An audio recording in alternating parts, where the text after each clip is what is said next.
Bonjour à tous, je m'appelle Cassandra et je souhaite vous aider à trouver des solutions en matière d'orientation. Et oui, ne vous est-il jamais arrivé de douter de vos orientations professionnelles? De vous lever le matin, sans passion, et de vous sentir piégé?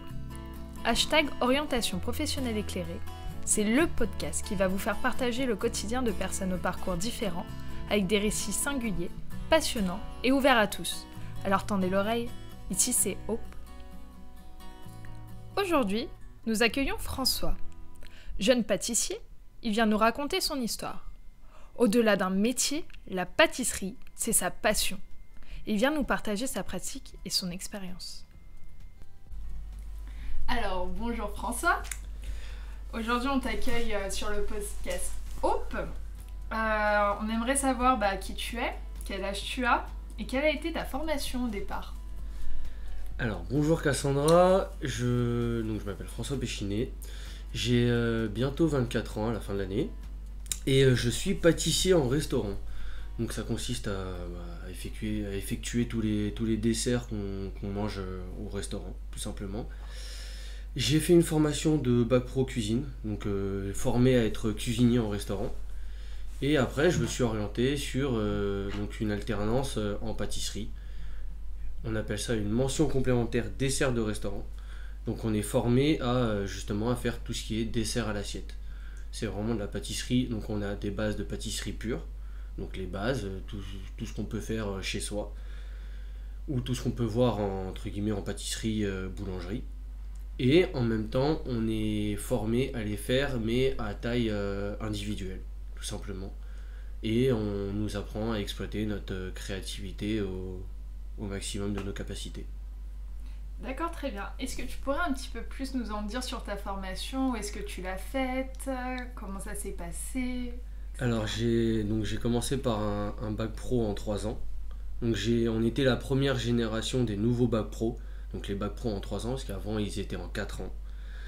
En quelle année? Alors j'ai commencé mon bac pro, si je dis pas de bêtises, donc on est en 2019, j'ai dû le commencer en 2014. Si je dis pas de bêtises. Non, même pas. C'était... j'ai obtenu mon BEP en 2014 et mon bac pro en 2014 aussi. Donc je l'ai commencé en 2011. Oui, D'accord. c'est ça. Je l'ai obtenu, donc je l'ai commencé en 2011. Donc vous avez un bac pro sur 3 ans où pendant 2 ans, en contrôle continu, vous passez un BEP. Ce qui, en fait, ils essayent de permettre aux élèves d'avoir un diplôme dans le cas où vous avez des difficultés à aller jusqu'au bac et obtenir leur bac. D'accord. Et donc à la 3e année, après, vous passez un bac comme vous passez le bac général avec des épreuves écrites, le bac classique. Et donc voilà, j'ai passé en 3 ans, je l'ai eu au rattrapage. Comme on dit, l'important c'est de l'avoir. C'est clair. Donc je l'ai eu au rattrapage et ensuite j'ai voulu m'orienter sur une formation, donc j'ai tout effectué au lycée François Rabelais à Dardilly, à Lyon. Il y en a d'autres des formations à Lyon du coup? Alors il y a plusieurs établissements, le plus proche je dirais de Lyon entre guillemets, parce que même Dardilly est un peu loin, c'est Jeanne de France. D'accord. Qui se situe plus sur, je ne dirais pas précisément, mais plus aux alentours de Vénissieux. Donc il est un peu plus accessible que à Dardilly. Et vous avez vous avez une formation, mais ils appellent ça un titre professionnel. C'est pas vrai, c'est une formation un peu différente des bacs pro. C'est plus pour une formation d'après-bac. D'accord. Et entre guillemets, c'est une formation où vous avez plusieurs stages de 1 mois et demi, je crois, ou 1 mois. Mais vous avez vraiment plus de professionnalisation et c'est sur 1 an. Post-bac. Voilà, mais c'est vraiment une formation pour des personnes en difficulté ou des personnes qui viennent d'un autre pays ou qui ont plus de mal à parler français. D'accord. Voilà, c'est des formations un petit peu moins adapté entre guillemets aux collégiens qui s'orientent vers un métier de bouche entre guillemets. Ok. Ou d'hôtellerie. Et du coup, toi, tu t'es orienté du coup, à François Rabelais. Alors, pourquoi tu as fait ce choix? Quelles ont été tes expériences là-bas? Comment ça s'est passé? Est-ce que tu pourrais nous en dire un peu plus? Alors, le lycée François Rabelais était un choix, on va dire, pas de pur hasard, mais c'était le lycée qui me paraît, qui m'est un peu tombé sous la main comme ça. C'est un peu le premier lycée qui m'est tombé, ouais, qui m'est tombé sous le coude, entre guillemets. Il était à 1 heure et quart en transport de là où j'habitais à l'époque, donc de chez mes parents. J'ai fait le choix de pas habiter, donc de pas être à l'internat. Je préfère en rentrer, principe de confort, être chez soi le soir, pouvoir être avec sa famille. Tout à fait. Et puis je me suis dit aussi que le fait de laisser ma place à quelqu'un qui, lui, n'avait pas forcément le choix, entre guillemets, la possibilité de faire les allers-retours tous les jours. Donc je me suis dit Tu que faisais voilà. les allers-retours comment? Transport en commun? Transport en commun, il y en avait pour 1 heure et quart et 1 heure et demie par jour. Tout de même. Allez. Allez, d'accord. Il y en avait pour en moyenne 3 heures par jour en aller-retour. D'accord. Donc, Voilà, donc après. assez conséquent pour un lycéen. Voilà, assez conséquent, mais voilà, c'était aussi un choix. D'accord. C'est- Tu savais ce que tu voulais faire. Voilà, exactement, donc, t'y allais. Je savais que je préférais le confort, entre guillemets, de la maison et de rentrer chez moi tous les soirs D'accord. que d'être à l'internat. Et du coup, comment ça s'est passé? Je vais pas mentir, hein, c'était difficile. Non, il vaut mieux être honnête, c'est pour ça qu'on est là. C'est C'est pas facile parce que quand vous sortez d'une troisième DP6, donc d'une troisième déjà avec des matières professionnelles, mais quand vous sortez d'une troisième DP6 et que vous arrivez dans un lycée où vous connaissez personne, où vous connaissez pas non plus l'endroit, vous êtes totalement dépaysé, c'est pas facile, mais faut pas se laisser abattre. Je sais que j'ai eu du mal les 3 premiers mois, parce que j'ai beaucoup de mal avec le changement, mais j'ai eu du mal les 3 premiers mois et en fait au fur et à mesure, faut prendre au jour le jour. Personnellement, quand j'étais au lycée, je prenais au jour le jour, je faisais au fur et à mesure, et puis finalement c'est passé. C'est passé. C'est passé vite. C'est passé vite finalement. Parce que c'était il y a déjà un moment. Mais ouais. Et en termes de cours, du coup, ça consiste en quoi, ce fameux bac pro cuisine? Alors, c'est assez compliqué parce qu'en fait, vous avez plusieurs niveaux, entre guillemets. Le bac pro, c'est niveau intermédiaire. C'est-à-dire que vous avez le CAP où vous avez beaucoup de cours professionnels, où vous avez beaucoup de pratiques. Comme quand vous êtes en cuisine, vous avez 15 heures de cours pratiques, il me semble. Et pendant ces cours pratiques, du coup. Donc c'est que de la pratique. Donc vous faites à manger. D'accord. En fait, on nous apprend à faire à manger, mais ce qu'on fait à manger est derrière servi aux élèves. C'est-à-dire qu'on fait à manger dans des restaurants non, j'ai perdu le mot. Des restaurants de... Ah, un trou. Des restaurants, enfin j'allais dire scolaires, mais c'est peut-être pas exactement ça. Oui, voilà, c'est entre guillemets, c'est des restaurants, pas d'activité, mais on est là, on fait la cuisine, et les serveurs, eux, préparent la salle. Parce qu'en fait, on est une classe divisée en deux. Vous avez la cuisine pour 12 cuisiniers et 12 serveurs. À part si les quotas ont augmenté, mais il me semble que c'est toujours 24. Donc vous avez 12 et 12. Donc les serveurs s'occupent de préparer la salle et d'apprendre à dresser une table, etc. Et tout ce qui est du côté service. Et nous, en cuisine, on nous apprend les classiques de la cuisine. Donc en fait, en cuisine, pour faire la cuisine, vous avez besoin de toutes les bases. On vous apprend pas à faire quelque chose en particulier. On vous apprend à faire la cuisine française de base. Parce qu'en fait, la cuisine française de base vous apprend toutes les bases. Les fonds, les sauces, comment cuire une viande, comment désarrêter un poisson. Tout ce qui est la base de la cuisine française et avec laquelle derrière vous allez pouvoir faire entre guillemets tout ce que vous voulez. Tout ce qu'on va vous demander de faire, mais en restaurant ou en professionnel, que ce soit en collectivité ou après c'est des échelles différentes, mais tout ce qu'on peut vous demander en restaurant, vous saurez le faire grâce à toutes ces bases. D'accord. Voilà. Donc entre guillemets dans ces restaurants d'activité, on prépare, entre guillemets, sur sur 5 heures le repas du quand soir même. pour D'accord. les élèves. Après, c'est pas tous les élèves. Le lycée François Rabelais, c'est 1200 élèves comprenant le CFA. Et donc, vous faites à manger. En fait, en général, vous êtes une équipe on est en par binôme. Et vous faites à manger pour 4 à 8 personnes en moyenne. D'accord. En général, c'est pour 4 personnes. Et donc, vous faites un plat sélectionné par le professeur à l'avance. Et donc, vous avez des fiches techniques.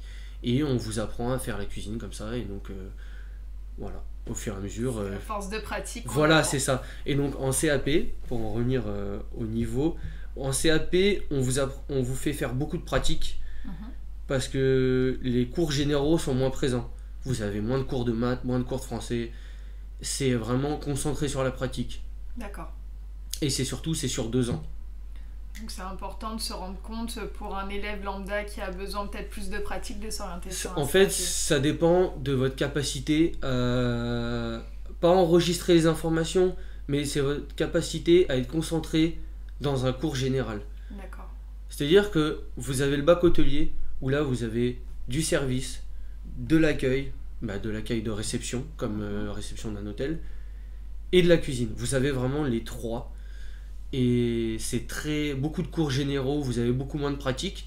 Alors que le bac pro, c'est entre les deux. Vous avez 10 heures de pratique, donc 2 jours par semaine, 2 matins ou 2 soirs par semaine, vous pratiquez pendant 5 heures. Donc au total, vous avez 10 heures. Vous avez 2 cours de théorie, donc où là on voit sur un manuel les parties de viande, des bœufs, voilà, etc. Tout ce qui est pratique, tout ce qui est théorique mais pratique entre guillemets. Qu'il faut savoir. Tout ce qui est technique, voilà, D'accord. tout ce qui est technique.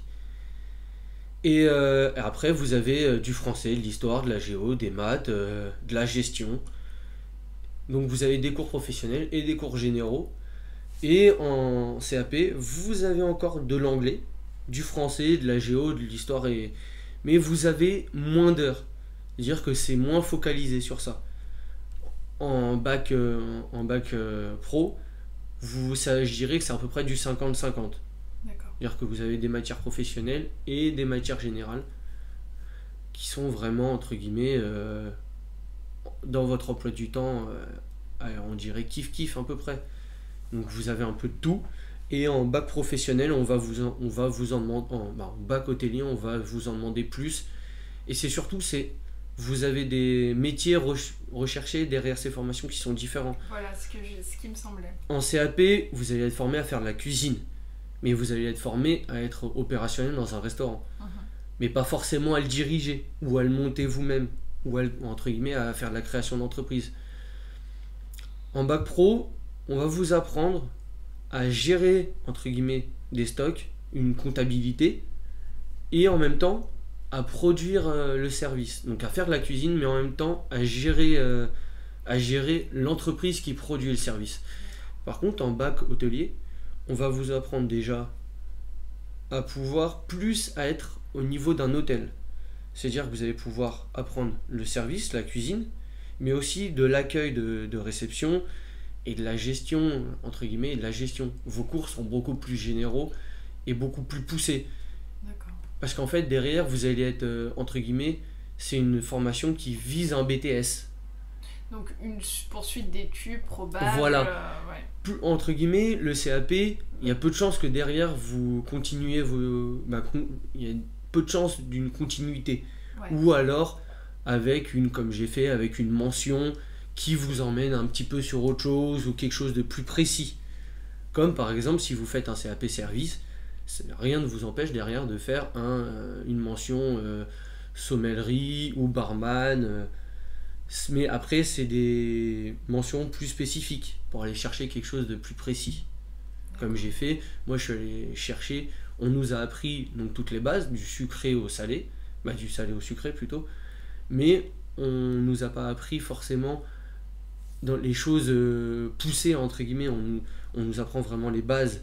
Et c'est pour ça qu'après, il y a des, entre guillemets, comment dire, c'est des mentions, c'est des options. C'est comme si vous faites un bac général, vous prenez une option, et ben là c'est pareil, vous faites un bac général cuisine, et derrière vous avez des options pour vous spécialiser. Et du coup, tu t'es spécialisé en post-bac, c'est ça?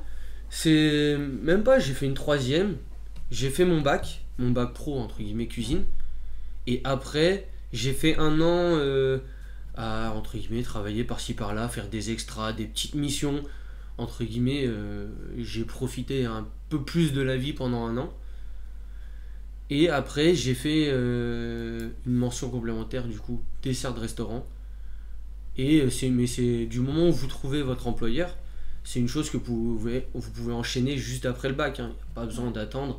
C'est juste une question de. Là, c'est en alternance par contre. Donc, il faut trouver un employeur, etc. Faut... Et tu l'as fait où du coup cette mention? Pareil au lycée François Rabelais. Et il propose d'autres mentions comme ça, ce lycée-là? Ou il y avait ça? Mais en fait, le lycée, c'est composé du lycée et du CFA. D'accord.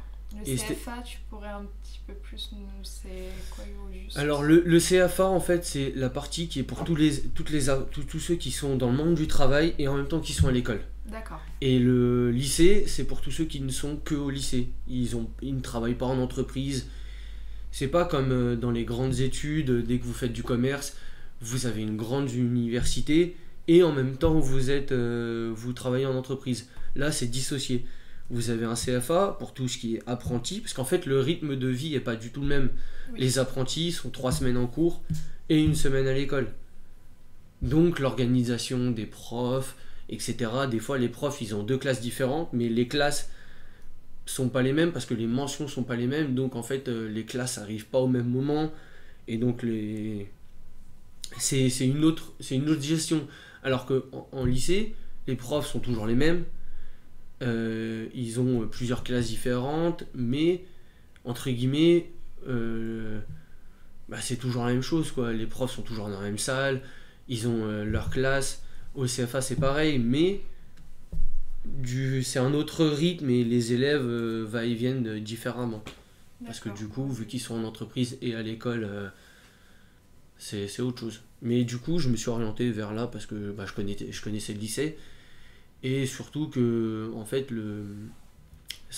l'avantage de ce lycée-là, c'est que je l'ai trouvé, entre guillemets, agréable. Il n'y a pas de problème. Vous avez une vie de lycéen, entre guillemets, normale, ou d'apprenti assez normale. Et c'est agréable parce que surtout, ils vous proposent pratiquement toutes les formations que vous pouvez trouver, que ce soit service, cuisine, traiteur, boucherie, boulangerie, pâtisserie. Vraiment, tout ce qui est restauration, hôtellerie, vraiment de A à Z pratiquement. C'est pas mal comme information déjà tout ça. Tu nous disais tout à l'heure que le lycée à un moment ça avait été dur. Alors du coup, est-ce que tu pourrais juste nous en dire un peu plus sur l'ensemble de ta formation, ce qui t'a semblé plus dur, pourquoi, qu'est-ce qui serait difficile pour d'autres jeunes ou même moins jeunes qui aimeraient s'orienter vers cette voie-là?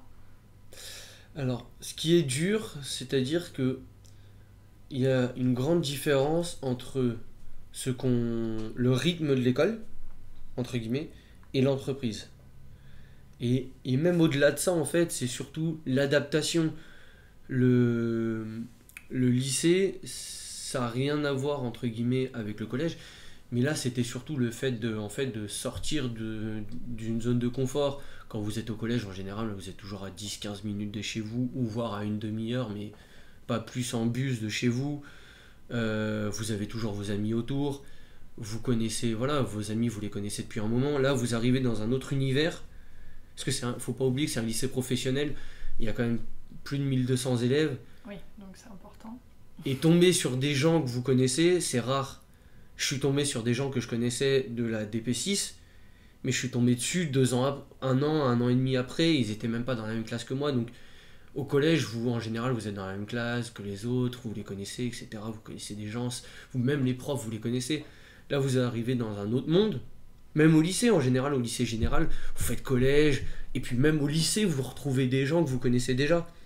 Quand vous changez du lycée classique ou du collège classique et vous passez en professionnel, la possibilité de rencontrer des gens que vous connaissez déjà est mince. Donc vous arrivez dans un nouvel établissement, dans un endroit que vous ne connaissez pas. Donc c'est l'adaptation qui est dure. Mais c'est les 2-3 premiers mois qui sont durs parce que vous devez vous adapter, comme dès que vous changez d'environnement, etc. Forcément. Après, en soi, la formation, elle n'est pas compliquée du moment où vous savez travailler un minimum, vous apprenez vos leçons, comme au collège. Hein, c'est tout bête. Hein. Du moment où vous travaillez un peu, je vais vous dire, hein, je vais vous avouer, mon bac, je l'ai eu, j'ai pas travaillé. Hein.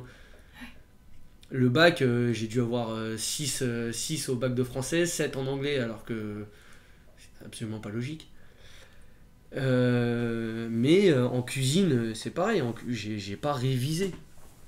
J'ai pas passé une seule seconde à réviser, ce qu'il faut absolument pas faire. Hein. Oui, bah on entend bien, mais bon, après, on va dire que ça peut passer dans le sens où... Dans le sens où, si vous êtes motivé, si vous avez envie de faire de la cuisine, ça va le faire. Voilà. C'est toujours Après, une question de motivation, quelque part.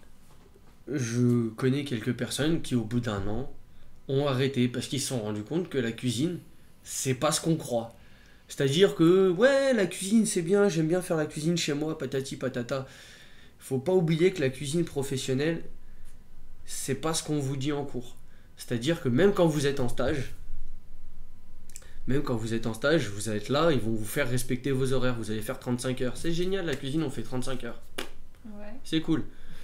Sauf que quand vous signez votre premier CDI, il est à 39 heures déjà. Déjà. C'est ce qu'on appelle le SMIC hôtelier. Mhm. Là, entre guillemets, les hôteliers ont obtenu qu'on crée un contrat CDI 39 heures pour l'hôtellerie, dans la convention collective, parce que, entre guillemets, on fait plus d'heures supplémentaires. On fait des heures sup, et au moins ces 4 heures supplémentaires, elles sont garanties. D'accord. Parce que, je vais pas vous mentir, tous les employeurs ne payent pas les heures supplémentaires. Et des fois, elles peuvent s'élever un petit peu, quoi, on va dire ça. Ben, en fait, c'est-à-dire que quand vous êtes passionné, vous pouvez faire le choix, j'ai plein de connaissances qui ont fait le choix de faire 70 heures par semaine. Wow. Même en stage, hein, ils les faisaient. Mais parce ils étaient passionnés. Oui, c'est pas une pression quelconque, c'est vraiment la passion C'est une qui- envie, c'est soit vous voulez le faire et vous choisissez de le faire, soit vous en avez pas envie et dans ces cas-là vous en avez conscience et vous faites comme moi, entre guillemets. Vous choisissez vos établissements en fonction de ce que vous avez envie. C'est-à-dire que mon premier stage en bac pro, vous avez 6 stages, 2 par an, d'un mois. J'ai choisi, la première fois je les ai fait à l'Est. Bah, je l'ai fait à l'Est et je me suis rendu compte que c'était très, entre guillemets, chacun avait son poste et sa fonction et entre guillemets il n'y avait pas vraiment de place pour les stagiaires. Honnêtement ce que je faisais était inintéressant. Après, je l'ai fait dans un plus petit restaurant, où là, je faisais beaucoup plus de choses. Mais je voyais des choses beaucoup plus simples, entre guillemets, de la cuisine beaucoup plus simple. Quand vous allez dans un petit resto, vous mangez un petit plat du jour avec une petite viande, un petit dessert, des choses simples. Mais c'était agréable parce que du coup, là, vous faites des choses. Là, on vous donne de la matière, entre guillemets, des choses à apprendre, des choses à faire. Même si ça reste assez simple, on fait attention à ce que vous faites, etc. Là, on vous délègue plus de choses. Vous êtes là vraiment pour apprendre et en même temps pour aider. Ok. Après, vous avez aussi, entre guillemets, les restaurants d'hôtel, qui sont des plus grands restaurants, mais chez lesquels vous pouvez trouver un juste milieu. Donc les petits hôtels vont pas forcément avoir beaucoup de choses à vous faire parce que ça va être de la cuisine assez simple, comme chez Ibis, ça va rester de la cuisine assez simple. Mhm. Et dans les très grands hôtels, de la très très grande cuisine, où là justement vous allez retomber dans les travers de très grande cuisine. Donc, entre guillemets, je suis là pour pas faire grand chose, je vais équeuter des épinards, faire des choses très très très très simples et pas forcément intéressantes. Ouais. Et vous avez le juste milieu, entre guillemets, l'hôtel 4 étoiles, où vous pouvez trouver, après il faut chercher. Il faut juste chercher ce qui vous correspond et ce que vous recherchez. Ça dépend des villes aussi. Il y en a où Ça il y a dépend des plus, villes. Et vous avez aussi des restaurants de relais châteaux. Vous avez énormément de choses. Et je dirais que dans la cuisine, pour s'épanouir dans la cuisine, il faut trouver l'établissement qui nous correspond. C'est-à-dire qu'il y a des gens qui vont être capables d'être là, faire 70 heures par semaine, se donner corps et âme, entre guillemets, ne pas avoir de vie à côté. Parce qu'ils aiment ça. ils aiment ça. C'est leur manière de C'est fonctionner. ils kiffent la cuisine, donc ils sont là, ils prennent du plaisir à faire des heures, faire des heures. J'ai un ami actuellement, il fait beaucoup d'heures, mais il kiffe. Il kiffe sa vie, C'est voilà. son truc. Il a pas de copine, certes, il a pas d'enfant, il a 27 ans, mais il vit bien, il kiffe son truc, c'est en fonction de vous. C'est en fonction de votre personnalité, de vos envies.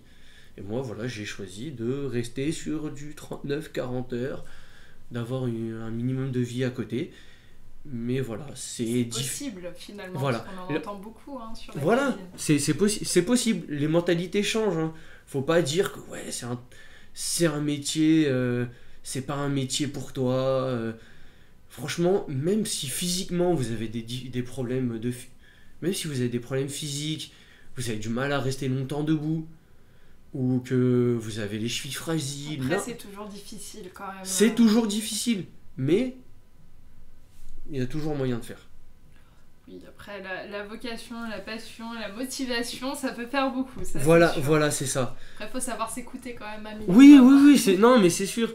Mais c'est-à-dire que personnellement, c'était pas forcément un métier qui était fait pour moi. Mhm. Genre, physiquement, on m'aurait plus dit, oui, bah fais un métier, reste assis.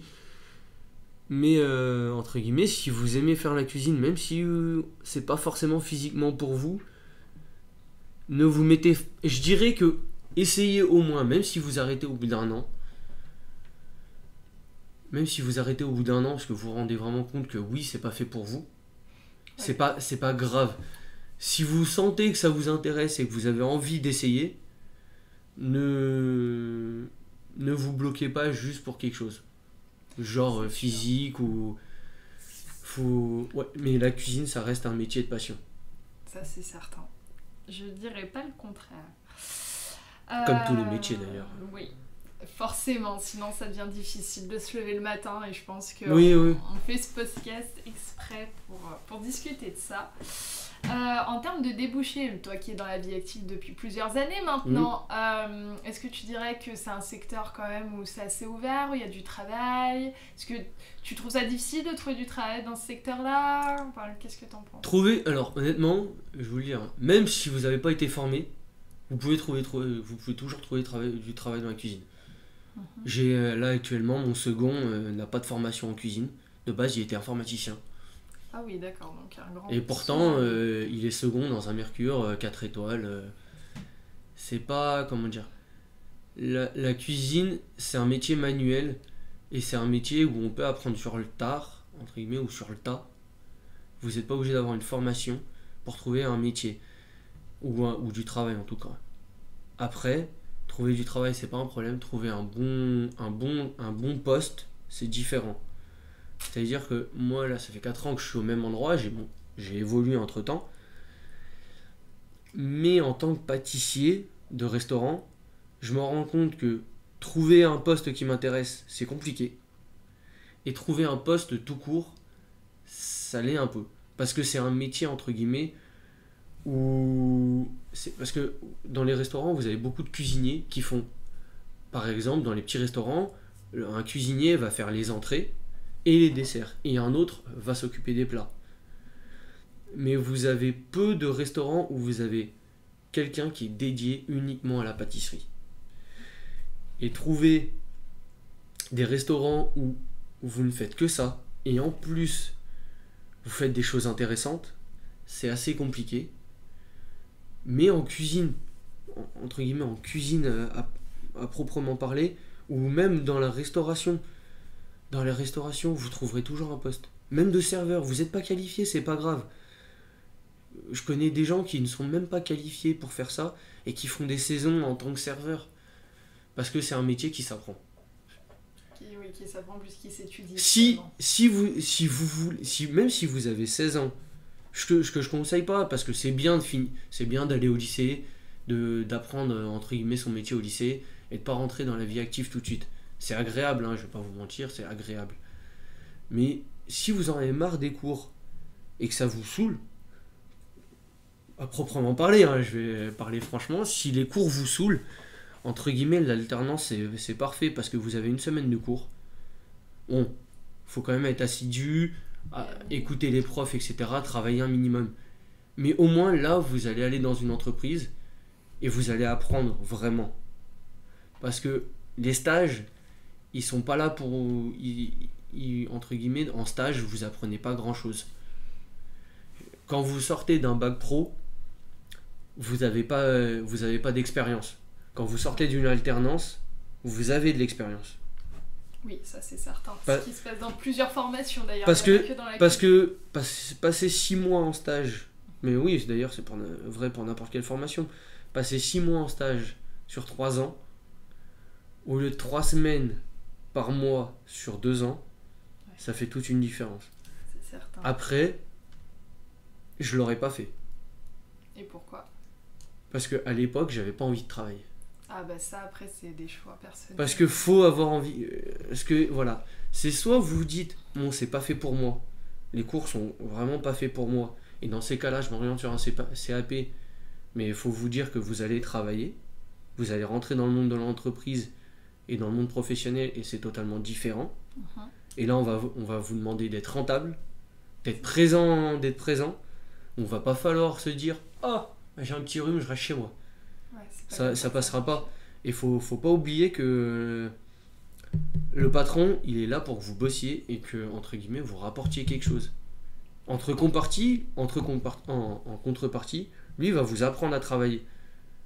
Après, il y a des. Voilà. C'est pareil. C'est comme quand vous cherchez un stage, il faut trouver la bonne entreprise, adaptée à vous. C'est comme quand vous travaillez, vous prenez pas le premier job qui se présente. Quand vous refaites. Même n'importe quel chef, hein, ne va pas prendre le premier poste qui se présente. Parce que faut bien s'entendre, faut se sentir à l'aise dans l'entreprise. Et voilà. Donc c'est pour ça. En cuisine ou en restauration, vous trouverez toujours du boulot, toujours des formations. Faut juste choisir, ou toujours même des stages, hein, faut juste choisir ce qui est le plus adapté à votre personnalité et là où vous vous sentez le mieux, entre guillemets. Moi, je suis arrivé au Mercure, j'avais trouvé une entreprise où je devais faire ma formation. J'ai fait 2 semaines d'extra avant de débuter entre guillemets mon alternance. Les 2 dernières semaines d'août, j'ai fait 100 heures de travail en 2 semaines.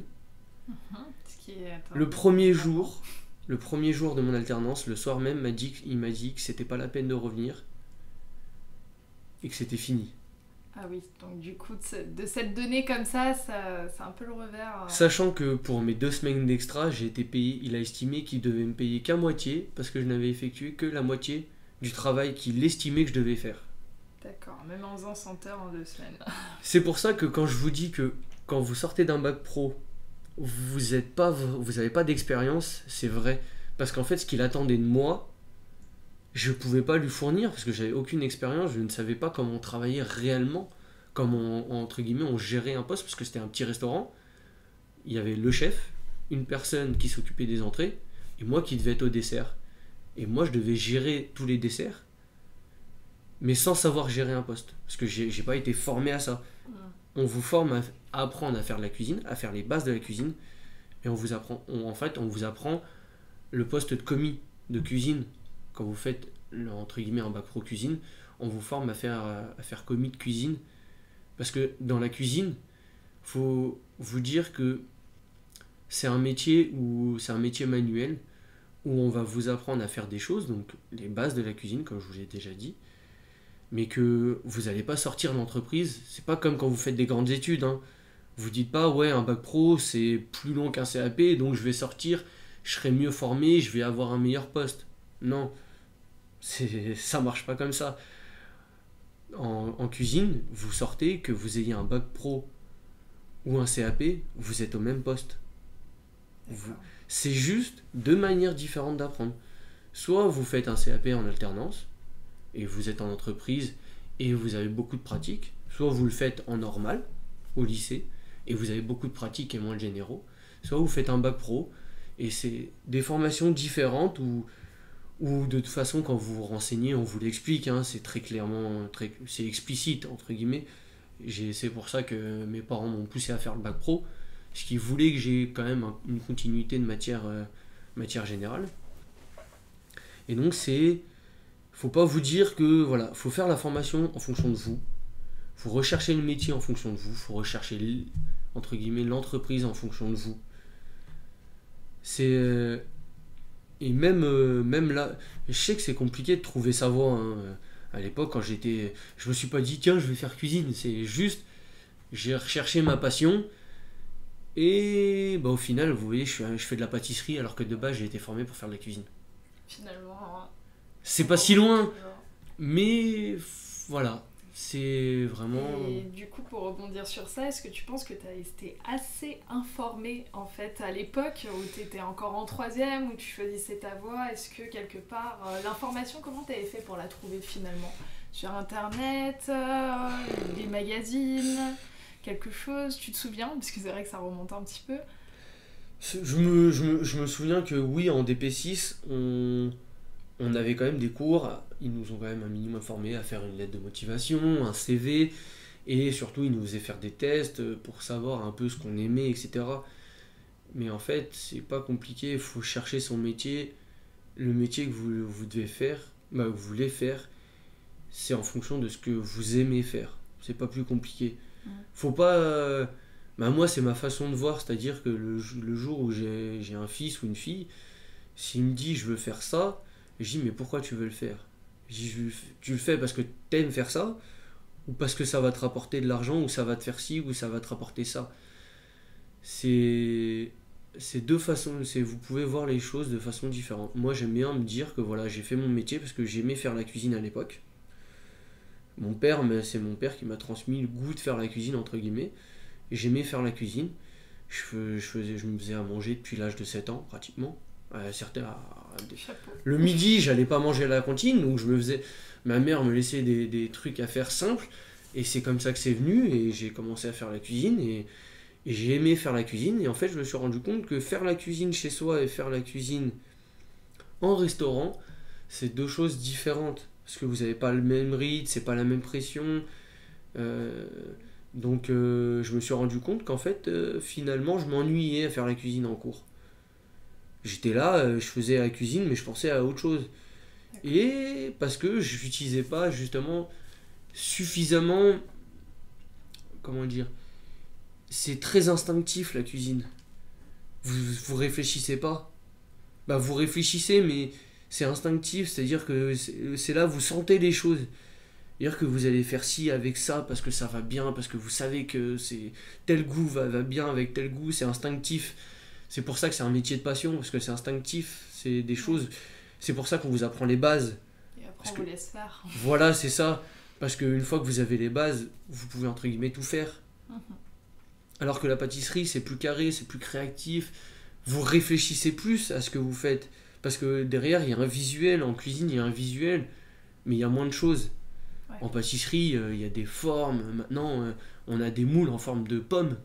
Oui. On en voit à la télé en ce moment. Voilà, c'est ça. Mais... C'est pour ça que dans les émissions de pâtisserie, vous les voyez faire des choses exceptionnelles. Ouais. Parce que en pâtisserie, visuellement, on peut faire énormément de choses. Et c'est pour ça qu'il y a une part, entre guillemets, d'intellect plus présente en pâtisserie, parce que vous réfléchissez plus, c'est plus de la créativité, de la création, de l'imagination. Il y a toujours ce côté goût qu'il faut respecter, parce qu'on ne fait pas n'importe quoi non plus avec les goûts et les couleurs, comme on dit. Sûr. Mais voilà, il y a quand même... C'est un métier plus créatif. D'accord. Plus poussé, entre guillemets, dans la réflexion. C'est-à-dire que tu vas commencer par t'organiser, d'abord réfléchir à comment tu vas construire ton dessert et ensuite le réaliser. Voilà, c'est ça. Ou alors vous êtes en train de faire quelque chose, vous êtes en train de faire rôtir un ananas, et finalement il vous reste un jus de cuisson, vous savez pas quoi en faire. Et ben là, vous dites, ah bah tiens, il y a du sucre, donc je vais le faire réduire, ça va me faire un caramel. Je vais rajouter de la crème, ça va me faire une sauce caramel au beurre salé. Vous partez sur des choses. Et en fait, au final, vous la goûtez et vous avez le goût de l'ananas derrière. Ouais. C'est. Effectivement, des fois, c'est comme vous avez une part de cuisine. Ça, c'est de la cuisine. Ouais. Partir d'une chose pour en faire une autre, c'est de la cuisine parce que c'est instinctif. Mais effectivement, en cuisine, le dessert, il va rester posé. Quand vous créez un dessert pour une carte, vous allez vous poser une feuille, un crayon.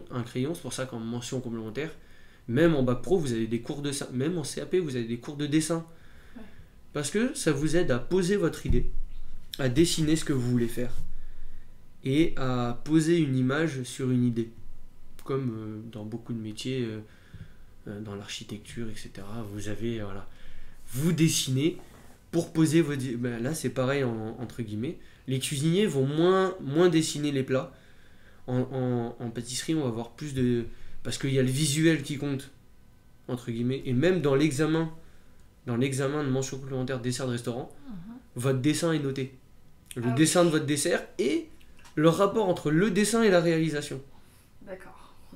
Après, bon, pas besoin non plus d'être un Léonard de Vinci pour... Non, non, mais justement, vous pouvez dessiner comme un pied, hein, honnêtement. Du moment où c'est... Franchement, pour dessiner un dessert, vous avez juste à apprendre un peu la perspective, comment faire un petit peu les ombres, entre guillemets, pour avoir un relief et un peu de 3D, et ça suffit. Ouais. C'est juste des bases de dessin pour pouvoir mettre en place votre idée sur papier. Et voilà, c'est vraiment des... Mais c'est vraiment des métiers de passion, on y revient toujours. Hein, ouais, c'est peut-être le bon mot. Mais c'est un métier où vous pouvez très bien partir de boulanger pour finir traiteur. Il y a toujours moyen de se reconvertir finalement. Oui, parce qu'en fait, du moment où vous êtes cuisinier, vous pouvez faire de la confiserie. D'accord. Parce qu'en fait, le diplôme est un minimum lié. Si vous avez un CAP pâtisserie, vous pouvez faire un bac pro, vous pouvez faire un CAP cuisine en 1 an. Ouais. Les formations, en fait, du moment où vous vous réorientez, si vous avez déjà un diplôme dans, entre guillemets, les métiers de bouche, vous avez une formation accélérée. Parce que vous avez déjà des bases. Vous avez une partie de base, il y a toujours une partie de base. En pâtisserie, on fait de la brioche, comme en boulangerie. Finalement. En boulangerie, on fait des desserts comme en pâtisserie. En pâtisserie, on fait les mêmes desserts qu'en dessert de restaurant. Ou les mêmes bases. Par exemple, les entremets que vous trouvez en boulangerie, ou en pâtisserie, vous pouvez les retrouver en restaurant. Et ce que vous faites en cuisine, vous le retrouvez en traiteur. Donc finalement, tout se recoupe. Il y a beaucoup de liaisons et c'est pour ça que c'est un métier où même si au final la cuisine c'est pas trop votre truc, vous êtes plutôt quelqu'un de posé, bah, vous pouvez vous réorienter derrière sur la pâtisserie. C'est polyvalent. C'est des métiers où vous pouvez vous réorienter facilement. Il y a beaucoup de débouchés et beaucoup de formations différentes.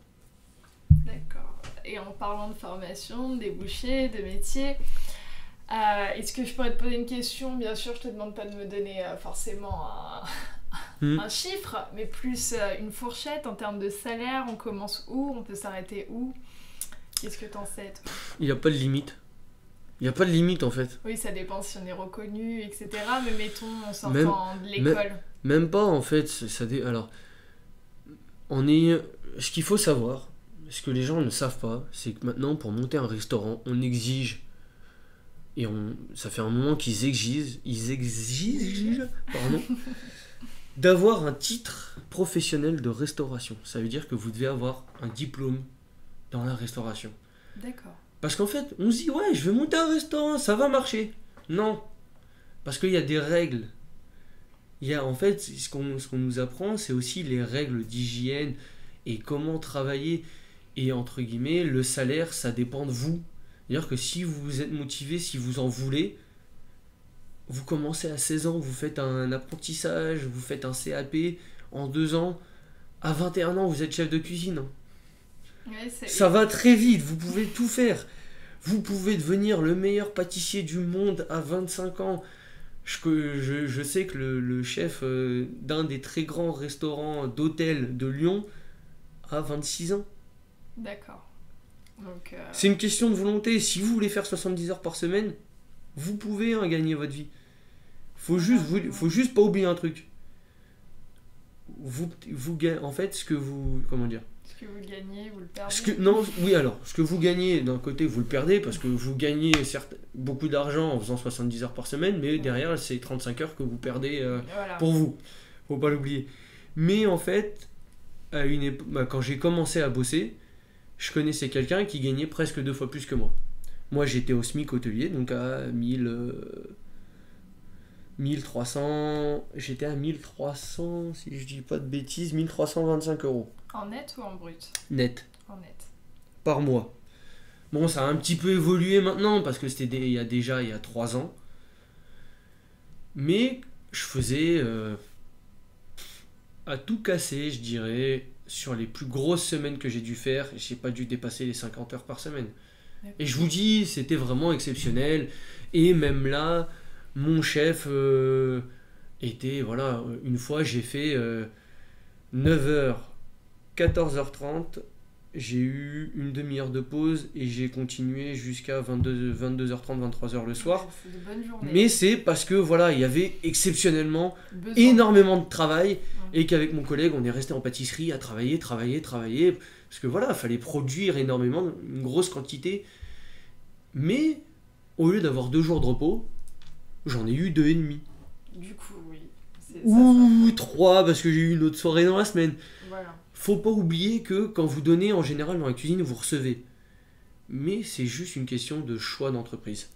D'accord, c'est pas un truc qui fonctionne Voilà. sur ce principe. Vous pouvez choisir une entreprise comme un grand restaurant où vous allez faire 70 heures par semaine. Mais vous allez gagner 2600 euros par mois. Mais il faut pas oublier que les 2600 euros par mois que vous gagnez, si vous divisez par 2 le nombre d'heures que vous faites et votre salaire, c'est kiff-kiff bourricot. Ouais, je vois. Donc, en fait, vous commencez au SMIC, 39 heures. Le SMIC hôtelier à 39 heures, à 1600, 1325, 1350, ça dépend des entreprises. Hein. Et ça dépend aussi de votre parcours. Si vous avez fait 2 ans de CAP en alternance, bon, bah voilà, vous êtes payé en alternance, vous n'êtes pas payé grand-chose parce que c'est votre première formation, premier diplôme. Ça, c'est en fonction des règles, entre guillemets.